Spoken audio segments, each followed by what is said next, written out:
और ऐसी अनेक। और अगर बात अपमान की जाए, ब्रह्मा विष्णु महेश मूर्ख हैं, ब्रह्मा विष्णु महेश अज्ञानी हैं, ब्रह्मा विष्णु महेश मुक्त नहीं हो पाए, अपनी इंद्रियों के वशीभूत हैं, ब्रह्मा विष्णु महेश की पूजा करना व्यर्थ है, यज्ञ से कुछ नहीं मिलेगा, यज्ञों की पूजा से मुक्ति नहीं मिलेगी, वो तो निचले स्तर की है। इतना गीता कहने वाला जो है वो राक्षस जैसा है, वो शैतान है, वो दिखा दीजिए इनको।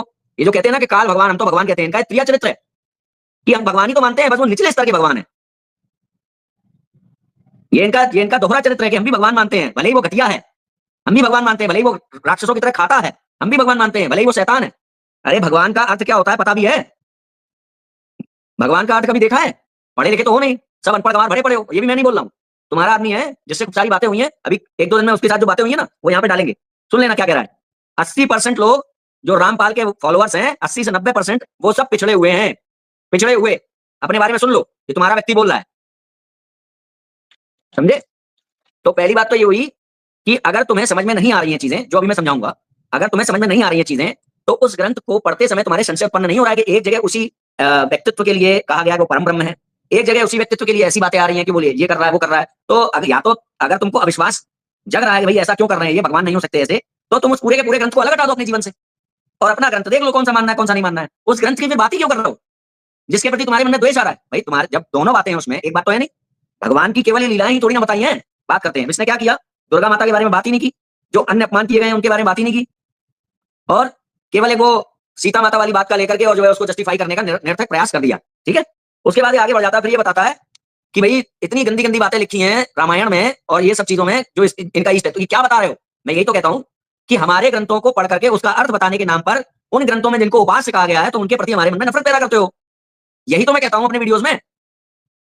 तो वहां पे जो सीता माता के पास जब रावण पहुंचता है और सीता माता अकेली होती हैं, रावण अभद्र बातें करता है, सीता माता यथोचित उत्तर नहीं देती क्योंकि वो अकेली होती हैं और सामने साधु के वेश में था तो उनको डर भी लगता है कि कोई श्राप ना दे दे। तो उस जगह के जो जो खुले हुए जो शब्द आए वहां पर उनको कह रहा है कि अरे मेरे से तो पढ़ा भी नहीं जा रहा है, इतना गंदा गंदा है। अभी बताऊंगा, है ना, अभी बताऊंगा। और आगे क्या लिखा है कि वो जो कहानी है सीता माता के रूप में जो ये पार्वती मैया गई थी और फिर वहां पर उसने कहानी पढ़ के सुना दी कि वो जो है काम नष्ट नहीं हो रहा है शिव जी का।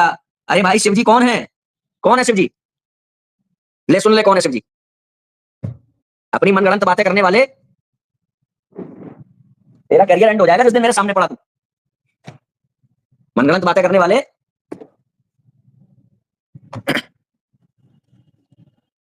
भागवत पुराण ये देख ले, शास्त्र से बात करते हैं ओनली। और तू दिखा कहां लिखा है दुर्गा माता का बलात्कार, और दिखा कि सीता माता के रूप में जब उन्होंने रूप धारण किया तो ये संतोष वाली बात कहां से आई? नीच जेल कट्टू गुरु के झूठ भाई अभिषेक चेले। क्या है देखो, पार्वती के साथ देखकर जो उन्हें आसक्त बताते हैं वो मूर्ख हैं।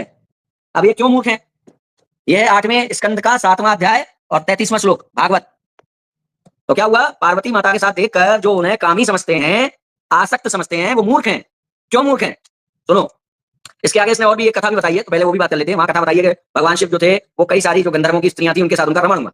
तो मेरे मेरे क्या कहूं मैं, भाई तो निकलने का तेरे लिए, चल फिर बात करते हैं। तो क्या है, जेल कट्टू गुरु के झूठ भाई अभिषेक, ऐसा है कि जो सृष्टि है ना उसका निर्माण जिन एंटिटीज ने किया है वो एंटिटीज काम कैसे करती हैं ये बताने के लिए मात्र लीलाएं होती हैं। इनके अंदर जो रमण है, इनके अंदर जो आसक्ति है, उनका अर्थ वो आसक्ति नहीं होती जो तुम्हारी आसक्ति है ना। जो मानवीय आसक्ति है, मानवीय मैथुन क्रिया है, मानवीय क्रीड़ा है, मानवीय रमण क्रिया है, वो एज इट इज वहां नहीं होती है। अब ये कहां लिखा है ये भी देख लो, अपने मन से नहीं बोलते। तो सबसे पहली बात तो ये है कि ये जो ब्रह्मा विष्णु महेश के ऊपर कामी क्रोधी होने का जो आरोप लगाते हैं, ये आरोप इनके ऊपर लगता ही नहीं है। क्यों नहीं लगता है? क्योंकि काम की उत्पत्ति ही इनसे हुई है। ये देखो, जब सृष्टि रचना करते हैं तो ब्रह्मा जी का अस्तित्व पहले से था, उन्होंने काम को बनाया सृष्टि रचना करते समय। विष्णु पुराण और 5वां अध्याय प्रथम अंश है ना, 41वां श्लोक। तो ये समझो कि जो सर्ग है ना, एक होता है मैथुनी सर्ग, जो मैथुनी सृष्टि होती है वो मानवीय सृष्टि होती है, वहां मैथुन की क्रिया मैथुन के नाम से ही जानी जाती है। फिर होता है जो इससे ऊपर होता है, अलग अलग सर्ग होते हैं।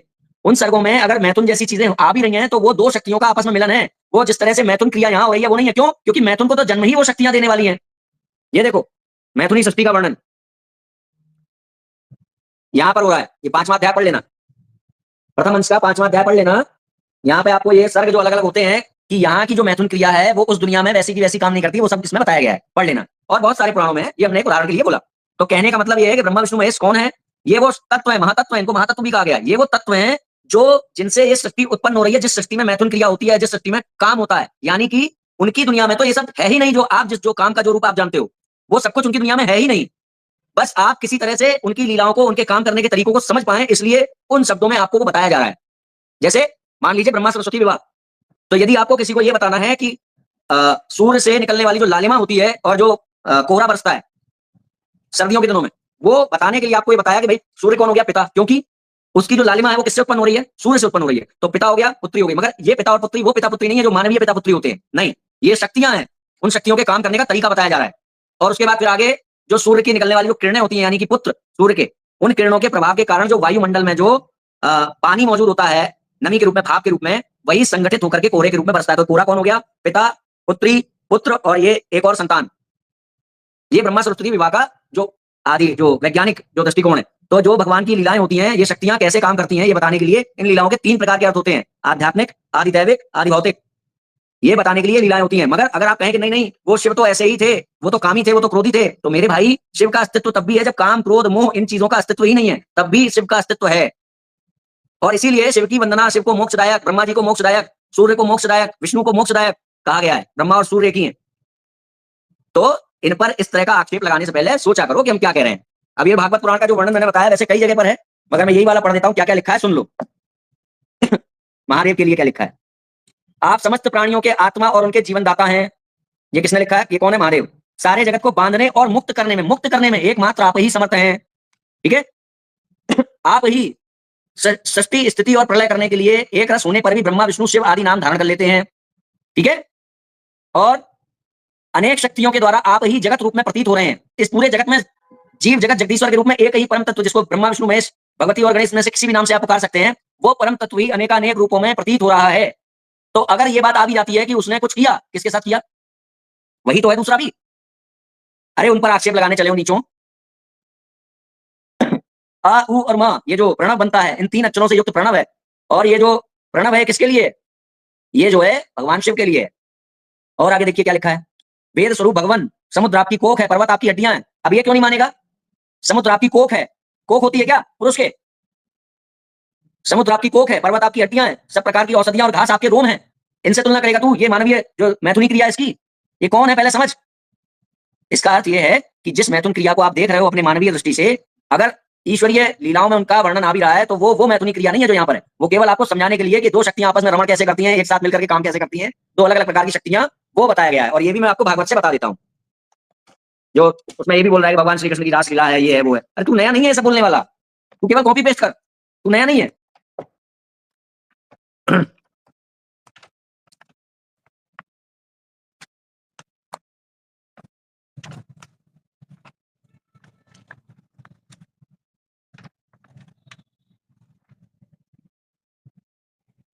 बृहदारण्यक उपनिषद 1:4-3 में लिखा है कि भगवान जो है अपने एक से ज्यादा होने की इच्छा होती है।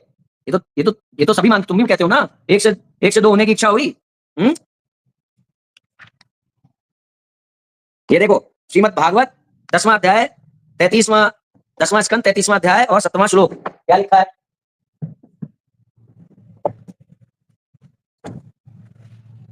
10वां स्कंद 33वां अध्याय और 7वां श्लोक।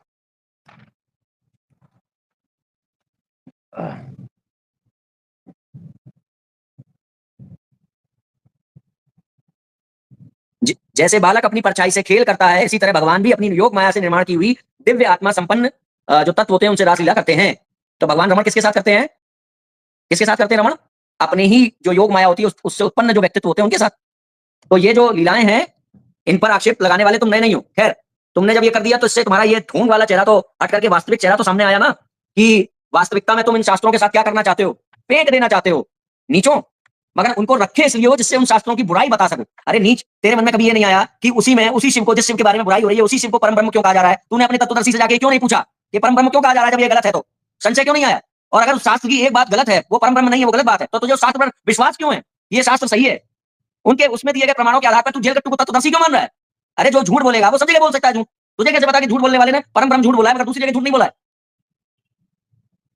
क्योंकि तुझे हिंदुओं को जेल कट्टू रामपालिया बनाना है, इसलिए।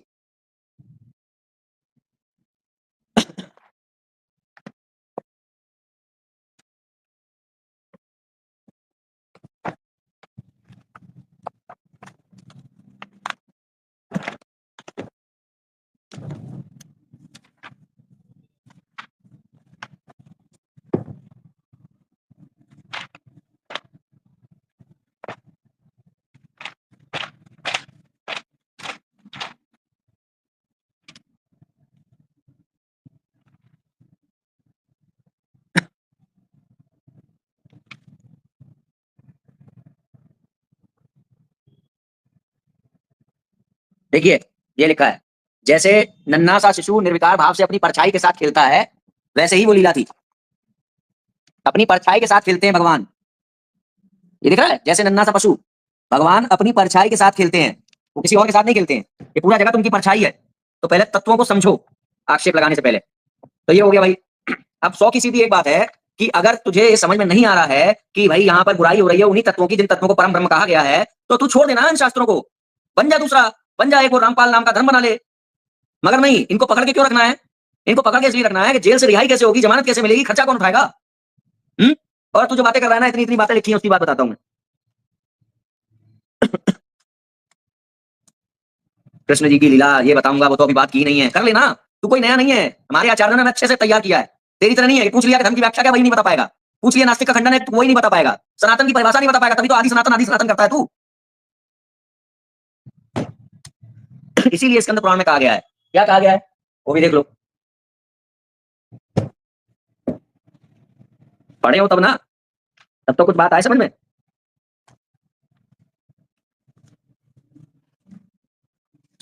ये देखो क्या है, अर्थ बता देता हूं। वेद शास्त्र पुराण इतिहास, ये सब जो विद्या शैव शास्त्र, ये सब कुछ, ये सब बातें गुरु तत्व को जाने बिना भ्रांत चित्त वाले जीवों को पथ भ्रष्ट करने वाली हैं। आपके पथ भ्रष्ट हो चुके हैं, आपको समझ में नहीं आएंगी ये चीजें कि जब अगर ब्रह्मा से ही काम की उत्पत्ति हो रही है, काम तो अस्तित्व में ही नहीं है, तो वो काम ब्रह्मा को कैसे मोहित करेगा? हाँ, तुम्हारा जो काल है वो जरूर मोहित कर सकता है। आज तक मैंने इतनी बार इसकी गरिमा गीता की और ये ज्ञान गंगा की पोल खोली, एक भी वीडियो नहीं बना पाया ना। तत्वदर्शी की बातों का क्या करें, वो लिख के चले गए भैया हमारे लिए, और क्या क्या लिख के गए भी बात करेंगे। खैर, तो हमारे शास्त्र ये कहते हैं कि आपको शास्त्र ऐसे समझ में नहीं आएंगे, आपको गुरुओं की शरण में जाना होगा। गुरु कौन होगा, इसकी व्याख्या भी वो नहीं है केवल उल्टा वृक्ष बता दिया बस। गुरु कौन होगा, उसकी प्रॉपर व्याख्या है, उसके लक्षण क्या होंगे, वो किसके द्वारा प्रामाणिक होगा, ये सारी व्याख्या है, समझे? गुरु कौन होगा। तो अगर तुमको पढ़ना है तो पूरा पढ़ो भाई, तुम्हारे मन में संशय आना चाहिए। अगर तुम इस ग्रंथ पर, इस ग्रंथ को तुम सदग्रंथ कह रहे हो, तो जब इसमें ये लिखा आएगा कि शिव जी और ब्रह्मा जी और विष्णु जी ये सब परम तत्व है, परम ब्रह्म है, तो तुम्हारे मन में ये संशय तो आना चाहिए कि इन्हीं की बुराई क्यों हो रही है। वो संशय तुम्हारे नहीं आएगा, क्योंकि तुम्हारे लिए ये सदग्रंथ नहीं है, दिखावा है। तुम्हारे लिए ब्रह्मा विष्णु महेश काल भगवान नहीं है, मूर्ख है, अज्ञानी है, शैतान है, शैतान। और तुम जैसे शैतानों के लिए मेरे जैसा शैतान जन्म लेता है, इसलिए खिसिया करके वीडियो बना रहे हो ना। हाँ, बहुत बुरा लगा ना, इसको बड़ा करिए भैया। हाँ, ये देख लो, ये लोग भगवान कहते हैं ना काल को, ये देखो इनकी वास्तविकता। क्यों कहते हैं भगवान? क्योंकि हम तो गीता बोलने वाले को भी ब्रह्म भगवान मानते हैं, ब्रह्मा विष्णु महेश को भगवान मानते हैं। भगवान का एक भी लक्षण उसमें घटित नहीं होगा, मगर भगवान कहते हैं। ये देख लो क्या लिखा है, काल शैतान है, ये है इनकी वास्तविकता। नीच। अरे भाई, एक बहुत मैंने कितनी बार इनसे कहा कि भाई तू सामने आके बात करने में क्यों डरता है, जब तू इतना शास्त्रज्ञ है तो तेरे पास जब इतने फैक्ट हैं तो तू डरता क्यों है? मैंने अपना नंबर दे रखा है, तू फोन कर, किस बीच की जगह पर आकर के मिलना है इसको डिस्कस कर, और बीच में आकर के बात कर ले। इनके यहाँ का एक कोई ये रामपाल का कोई शिष्य है लखनऊ में, जब से हमने वो वहां पर जाकर विरोध किया था मेले में जाकर इनके स्टॉल का, तब से उसका लगातार मेरे पास कई बार फोन आया। मैंने कहा ठीक है, ज्ञान चर्चा कर लो भाई। ज्ञान चर्चा करने के नाम पे होते होते उसने इतना मुझे सर पकाया, फोन कर करके। वो पूरी रिकॉर्डिंग है, वो हम डालेंगे, कल परसों में डाल देंगे। वो बड़ी आनंददायक है। अंत में वो ये पूछ रहा है बंदा कि जहाँ पे ज्ञान चर्चा होनी है वहां पे बैठने की व्यवस्था क्या है। बराती है ना ये हमारी, इसलिए बराती नहीं होते हैं जिनकी वो करनी होती भाई, वो कि यहाँ बैठेंगे वहां पे। तो वो हमसे पूछ रहा है कि वो बैठने की व्यवस्था क्या है। इतनी चिंता है उसको अपने गुरु की निंदा की कि वो ये पूछ रहा है हमसे वहां बैठने की क्या व्यवस्था है। अरे भाई, मुझे इस बात से चिंता होगी कि वहां बैठने की क्या व्यवस्था है। जब धर्म की रक्षा करनी होगी, गुरु का किसी ने अपमान किया होगा तो वहां पहुंच करके प्रतिकार करना होगा, तो मैं ये देखूंगा कि वहां बैठने की क्या व्यवस्था है। ये चोरों की चोरी करने की आदत है। पूरी रिकॉर्डिंग है 1 घंटे की, बहुत आनंददायक है, पूरी सुनना पूरी रिकॉर्डिंग। हम तो भगवान कहते हैं, सदग्रंथ कहते हैं, पवित्र ग्रंथ कहते हैं, और पवित्र ग्रंथों को फेंकने की भावना आ जाएगी तुमने पढ़ लिया। अरे क्यों पढ़ा रहा है भाई तू, तुझसे कहा किसने है? तू इसलिए पढ़ा रहा है कि इन सदग्रंथों की बुराई कर करके लोगों के मन में अपना वो जेल कट्टू तत्वदर्शी डाल दूं, और उसके नाम पे मेरी भी दुकान चलती रहे, लोग खुश हो जाए, बाबा बाबा क्या बाबा, बहुत बढ़िया। तो इस बात को ध्यान रख कि ये जो सर्ग है ना, मैथुनी सर्ग, ये हमारा सर्ग है। ये जो मानवीय लीलाएं हैं, ये जो मानवों मनुष्यों के ऊपर जो नियम लागू होते हैं, वो उन शक्तियों के ऊपर लागू नहीं होते हैं जिन शक्तियों ने सृष्टि बनाई है।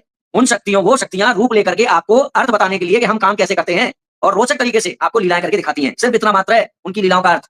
इसको डाल लो अपने भेजे में। जैसे ब्रह्मा सरस्वती के विवाह की बात बताई, तो सूर्य वाली बात से अगर आप ना भी समझ पाओ, तो उसमें क्या है कि सपोज करिए कि मैं आपको एक सब्जी बनाना सिखाना चाहता हूं कि दूध और पनीर की सब्जी कैसे बनती है।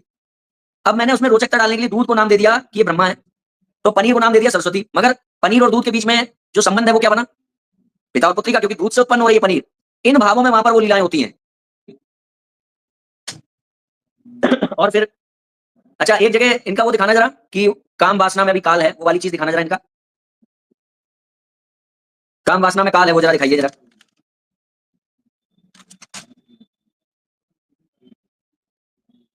इतने बड़े दोगले हैं कि वहीं पर हुई वो जो दुर्गा माता वाली बात है जो स्पष्ट है, जिसका कुछ है ही नहीं आधार, उसको छोड़ ही दिया। अरे क्यों छोड़ रहे हो?